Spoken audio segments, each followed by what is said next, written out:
Halo pemirsa, apa kabar? Senang sekali saya Raden Berdias dapat kembali menemani Anda dalam sebuah program talkshow yang syarat informasi inspiratif untuk Anda dan juga keluarga. Inilah Bincang Sehati.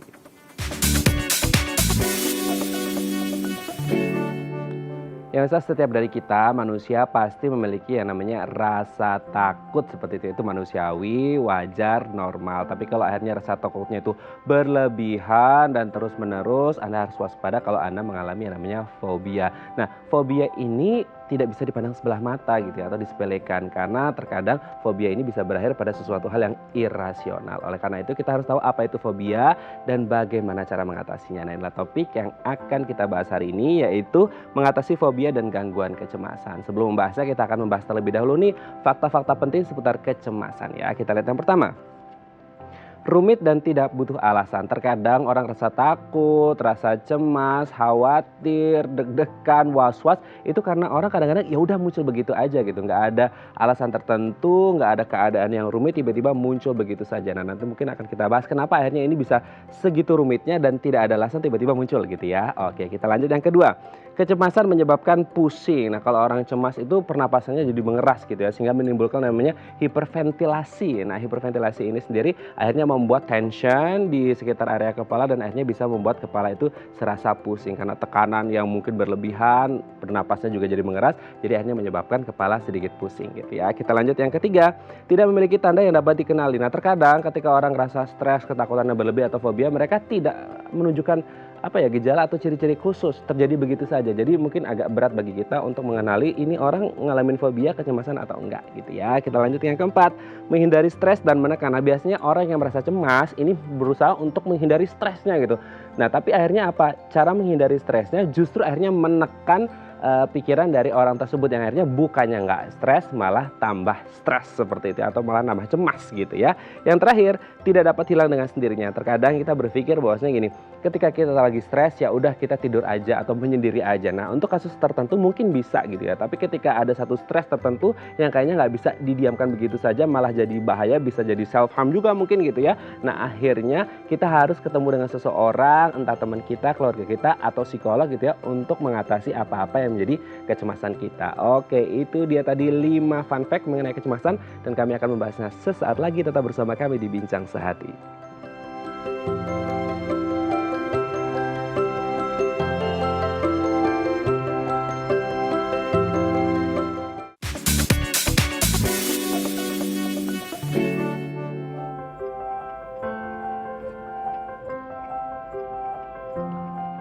Baik, Anda masih bersama kami di Bincang Sehati dan tadi di segmen sebelumnya kita sudah membahas beberapa fun fact mengenai kecemasan dan untuk membahasnya telah tersambung bersama kami di sambungan Zoom dengan Dr. Jimmy MP Aritonang SPKJ, spesialis kedokteran jiwa dari Omni Hospital Puloma. Selamat pagi Dr. Jimmy, apa kabar?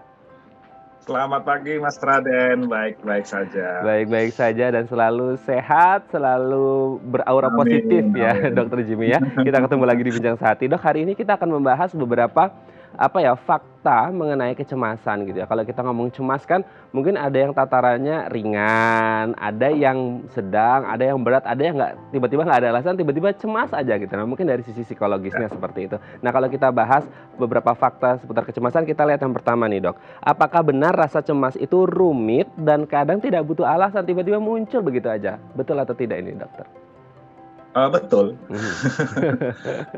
Pada beberapa pasien memang dalam pengalaman klinis di praktek itu memang kecemasan itu pasien kadang-kadang tidak mengetahui kok tiba-tiba muncul ya, kok tiba-tiba kecemasannya itu kok bisa muncul tiba-tiba seperti itu. Nah, memang di dalam praktek sehari-hari kecemasan itu yang berlebihan itu merupakan suatu gangguan yang paling sering kita temukan. Tetapi biasanya pasien-pasien dengan gangguan kecemasan berlebihan ini biasanya akan mengeluhkan keluhan fisiknya dan dia akan mencari bantuan itu biasanya ke dokter-dokter yang memang sesuai dengan keluhan fisiknya. Nanti kalau sudah misalnya dia tidak keluhan fisiknya itu tidak pernah berhenti ataupun kok nggak pernah lepas dari gangguan fisiknya itu baru dia minta bantuan psikiater ataupun psikolog gitu Mas Raden. Oke, berarti ini kan kalau tadi ngomongnya adalah ketika orang cemas kadang-kadang ini rumit dan tidak ada alasan atau tidak butuh alasan. Tapi tadi dokter menyebut bahwasanya mereka ada keluhan di fisik, berarti ini ngefek ya, Dok, ya? Maksudnya kayak dari pikiran mereka, kecemasan mereka akhirnya kerasa juga di badan gitu, secara fisik itu Betul. kerasa gitu? Iya, memang banyak masyarakat awam tidak tahu bahwa kadang-kadang gejala fisik yang dia alami itu merupakan tanda-tanda ataupun merupakan keluhan-keluhan yang berasal dari masalah yang ada di fungsi otaknya ataupun fungsi mentalnya tadi. Nah, hal itulah yang kadang-kadang kebanyakan pasien tidak menyadari bahwa dia itu sedang mengalami suatu kecemasan yang berlebihan, di mana gejalanya itu biasanya dirasakan itu di fisiknya, gitu Hmm. Mas Raden. Oke. Berarti memang mereka merasa bahwasanya ada sesuatu something wrong dengan fisiknya mereka, tapi mereka nggak sadar Iya, ternyata yang, awal mulanya pencetusnya itu dari sisi psikisnya gitu ya. Jadi memang harus iya, benar-benar betul. paham dengan kondisi diri kita sendiri. Oke, kita lanjut yang kedua, Dok. Apakah benar kecemasan menyebabkan pusing tapi, tidak membuat pingsan gitu? Jadi kadang-kadang orang kalau ngerasa cemas tuh kayak, aduh pusing banget gitu ya, kayak ada tension di sekitar kepala, berasa kayak mau pingsan gitu. Tapi akhirnya nggak pingsan sih, cuman pusing banget gitu. Gimana nih, Dok? Itu betul sekali. Jadi kecemasan yang berlebihan itu memang identik dengan keluhan-keluhan fisik yang banyak. Mhm. Keluhan fisik ini banyak sekali, bisa sistem pencernaan, sistem otot, sistem dan lain-lain. Semua sistem dalam tubuh kita itu bisa kena dengan gangguan kecemasan ini. Tapi kebanyakan biasanya masalahnya adalah gangguan pada saluran pencernaan, gangguan otot, misalnya pusing ataupun tension headache, tegang pada kepala, leher, dan biasanya nyerinya ini biasanya pindah-pindah. Nah, di Mhm. saat dia tenang, kecemasan itu hilang, tidak muncul, itu keluhan fisiknya itu bisa hilang juga. Nah, tergantung masing-masing individu memang, masing-masing individu beda-beda. Mhm. Di saat muncul kecemasan yang berlebihan itu, keluhan-keluhan fisik itu juga akan berbeda masing-masing individu. Tergantung masing-masing individu itu di mana dia yang paling sering merasakan efek dari kecemasan berlebihannya itu, Mas Raden. Oke, berarti ini akan kembali lagi ke individu masing-masing untuk bisa menyesuaikan atau adaptasi dengan hal-hal yang bisa membuat mereka cemas ya. Kalau akhirnya over, mungkin bisa menjadi tension dan akhirnya bisa menjadi pusing atau sakit kepala gitu ya, Dok, ya. Oke, kita Ya. lanjut yang ketiga, Dok. Apakah benar gangguan kecemasan ini kadang-kadang tidak memiliki tanda yang dapat dikenali? Maksudnya kalau secara fisik mungkin dia apa ya, pingsan itu kan bisa dikenali gitu ya, atau secara psikologis Hmm. mereka menjauh dari orang, takut ketemu orang, takut ngobrol sama orang. Nah, sebenarnya ketika orang merasa cemas kadang-kadang ada nggak sih, Dok, maksudnya ini nggak muncul gejala-gejala atau ciri-ciri khusus, jadi kita nggak tahu kalau ini orang atau kita itu kita merasa kecemasan yang berlebih gitu, Dok? Eh, Kalau kecemasan itu, Mas Raden, itu Mhm. pasti ada Mhm. keluhan fisiknya, pasti Mhm. selalu disertai Mhm. dengan keluhan fisik. Mhm. Karena apa? Karena memang kecemasan berlebihan yang ada di pusat kecemasan kita tadi, di otak tadi, itu akan merangsang zat yang memang membuat fisik kita itu memberikan suatu tanda-tanda ataupun gejala-gejala. Nah, tanda-tanda gejala inilah yang paling sering Mhm. masyarakat awam itu biasanya pergi mencari bantuan ke dokter-dokter sesuai dengan keluhan-keluhan fisiknya. Apakah itu misalnya lambung, nanti dia akan ke dokter penyakit dalam, misalnya keluhan gangguan mata, misalnya jantung, biasanya ke dokter jantung. Apakah berdebar-debar, nyasa nggak enak di dada, sesak nafas. Nah, kadang-kadang bisa ke dokter paru, ke dokter jantung, ke dokter internis. Jadi biasanya orang-orang cemas itu identik dengan istilahnya belanja, shopping dokter. Jadi apa yang dia keluhkan, dia akan pergi ke dokter tersebut karena rasa khawatir yang berlebihan tadi itu membuat dia was-was dengan keluhan-keluhan fisiknya tanpa disadari bahwa hal itu merupakan gejala-gejala dari di mana terutamanya itu gangguannya itu adanya di fungsi otaknya ataupun karena kecemasan yang berlebihan tadi di fungsi otaknya tadi, Mas Raden. Seperti itu. Oke, siap. Kita lanjut yang selanjutnya nih, Dok, nomor 4 ya. Apakah benar orang yang mengalami kecemasan atau cemas itu harus menghindari situasi yang bisa membuat mereka stres gitu? Jadi kita udah cemas, jadi kalau bisa kita menghindari situasi atau kondisi atau lingkungan yang bisa membuat diri kita jadi tambah stres gitu, Dok? Ya, memang kecemasan ini kadang-kadang si pasien tidak mengerti, tidak tahu, kok bisa saya tiba-tiba seperti ini ya, Dok ya. Nah, kita memang harus mencari apa pemicunya, apa penyebabnya. Nah, kebanyakan memang orang-orang dengan gangguan kecemasan itu muncul di saat dia memang lagi stres, lagi dalam tekanan atau apapun itu. Nah, di dalam terapinya kita membutuhkan memang dukungan-dukungan dari orang-orang terdekat dia. Support system dia itu bisa membantu orang-orang dengan gangguan kecemasan tadi bisa mengurangi gangguan kecemasannya. Jadi, apa namanya, setiap hari kan kita manusia, namanya juga manusia ya, pasti akan menghadapi problema, pasti akan menghadapi tekanan-tekanan dalam hidup. Nah, disitulah fungsinya kalau si pasien tidak bisa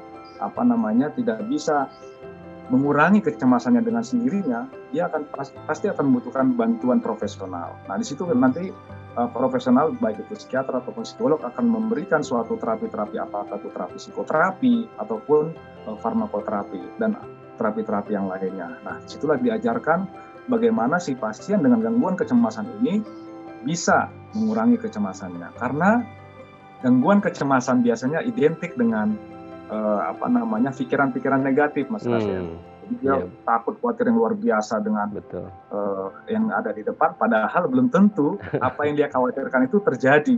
Karena gangguan kecemasan berlebihan itu identik dengan aduh jangan-jangan jadi banyak jangan-jangannya, Mas. Banyak jangan-jangannya, jadi malah akhirnya over khawatir gitu ya. Oke Dok, kita lihat yang terakhir Dok. Apakah benar kecemasan tidak dapat hilang dengan sendirinya, alias kita harus ketemu sama mungkin teman kita, keluarga kita, mungkin pacar kita, suami kita atau istri kita, atau ketemu harus sama psikolog atau psikiater gitu Dok? Ya, gangguan kecemasan berlebihan dalam arti kalau itu sudah mengganggu aktivitasnya, kalau sudah mengganggu sosialnya, sudah mengganggu pekerjaannya, saya kira ini membutuhkan suatu penanganan profesional, bantuan penanganan profesional, apakah itu psikolog ataupun psikiater, seperti itu Mas Raden. Jadi pertama memang kita harus mencari tahu dulu apa stresornya, apa penyebabnya. Kadang-kadang apakah itu masalah keluarga, masalah masalah pribadi dan lain-lain. Nah, itu kita cari dulu dan itu kita ajarkan si pasien untuk bisa mengenali pemicu-pemicunya tersebut dan bisa berpikir secara rasional, secara kognitifnya yang baik untuk bisa mengurangi kecemasannya tersebut. Jadi saya kira penanganan yang baik dan dukungan dari orang-orang terdekat si pasien ataupun supporting sistemnya yang bisa mendukung si pasien dengan baik, saya kira kecemasan ini juga bisa dihilangkan gitu Mas Raden. Oke.